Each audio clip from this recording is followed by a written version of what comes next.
Salut à toutes et à tous. Donc dans l'épisode précédent, nous avons vu quels étaient les outils nécessaires pour l'exécution des fichiers PHP et les applications web. Donc dans cet épisode, nous allons voir quels sont les outils nécessaires pour programmer du PHP. Donc dans les étapes 1, 2 et 3, je vais vous présenter quelques éditeurs de texte. Certains seront gratuits, certains payants.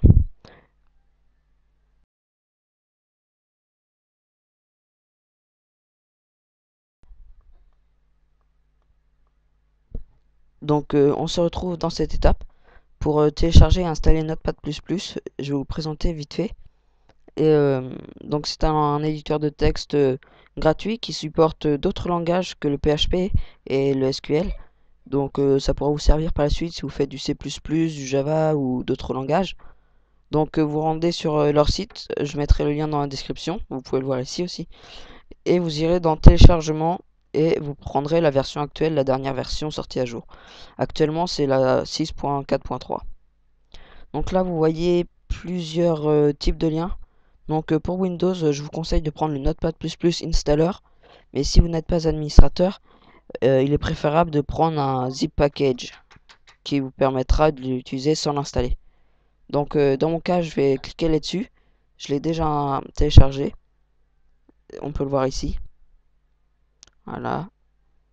Là, vous le voyez pas, mais vous aurez une fenêtre qui vous demande si vous êtes sûr de vouloir l'exécuter. Vous cliquez sur oui.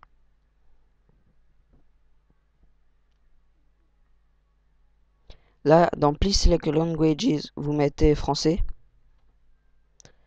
Puis là, vous mettez suivant, j'accepte, suivant, suivant. Là, vous pouvez cocher Create Shortcut on Desktop. Ça va vous créer un raccourci sur le bureau. Et vous cliquez sur Installer. Donc voilà, donc une fois que ça finit d'être installé, vous pouvez cliquer sur Lancer Notepad++ et cliquer sur Fermer.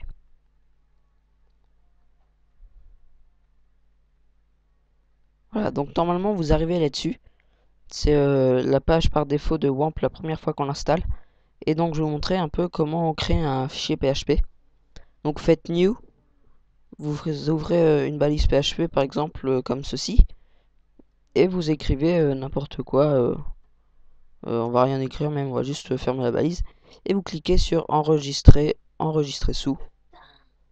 Et quelque part vous mettrez sur mon bureau, je vais vous montrer test.php.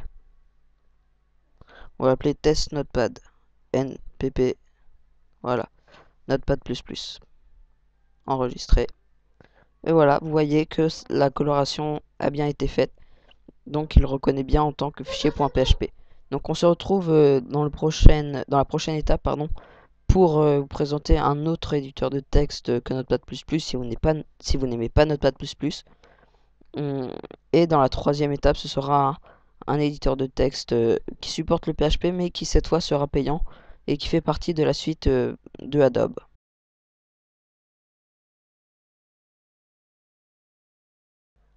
Donc dans cette étape, je vais vous présenter l'éditeur de texte gratuit PSPad qui m'a été recommandé par un ami et que je n'ai pas utilisé pourtant parce que j'avais un peu la flemme de l'installer, mais je vais vous montrer comment on l'installe. Donc vous avez vu, j'ai cliqué sur Installer et là je vais choisir Download PSPad, la version normale, pas la version portable. Mais si vous utilisez beaucoup de clés USB, je vous conseille de prendre un Windows Portable qui vous permettra de l'installer sur une clé USB.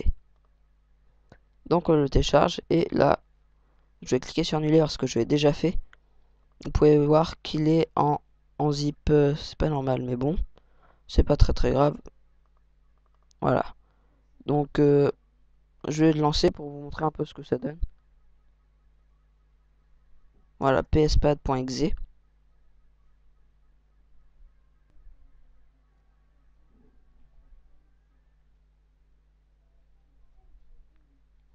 Voilà, donc il est en français par défaut, c'est bien. Donc vous pouvez faire fichier nouveau. Et là vous voyez, vous n'aurez pas à faire comme dans Notepad++, faire attention à l'enregistrement, vous avez directement un fichier PHP. Donc vous mettez OK et là ça vous met les balises de PHP automatiquement dès le début. Donc voilà, donc on se retrouve dans la prochaine étape où je vous présenterai, pour ceux qui l'ont reconnu, Dreamweaver que j'ai annoncé dans l'épisode, dans l'étape première.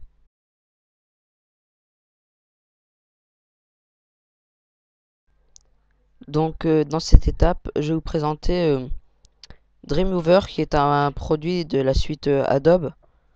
Il y a beaucoup de désavantages avec ce logiciel, c'est qu'il est payant, très cher. Je vais montrer un peu combien il coûte. Et aussi, il faut avoir un compte Adobe pour le télécharger. Donc vous voyez ici dans Products Dreamweaver. Et sinon, pour ceux qui ne peuvent pas l'acheter, vous avez une version d'essai de 30 jours. Mais ça peut être très court pour ceux qui veulent faire tout un site web. Donc autant utiliser les éditeurs de texte gratuits que j'ai montré avant.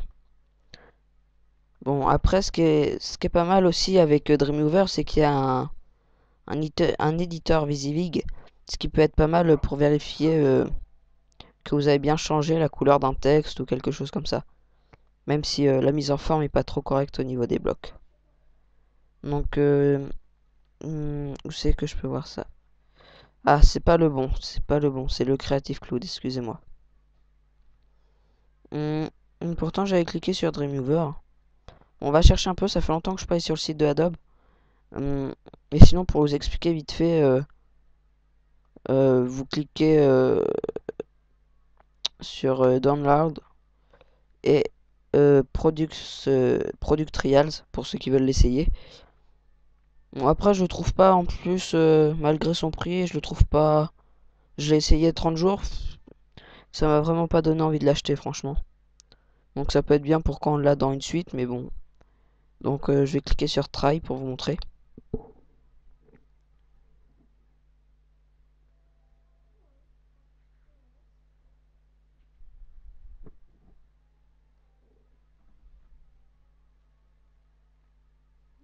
Donc voilà, donc ça charge, hein. Excusez-moi, quand je filme, ça met plus de temps à charger, hein.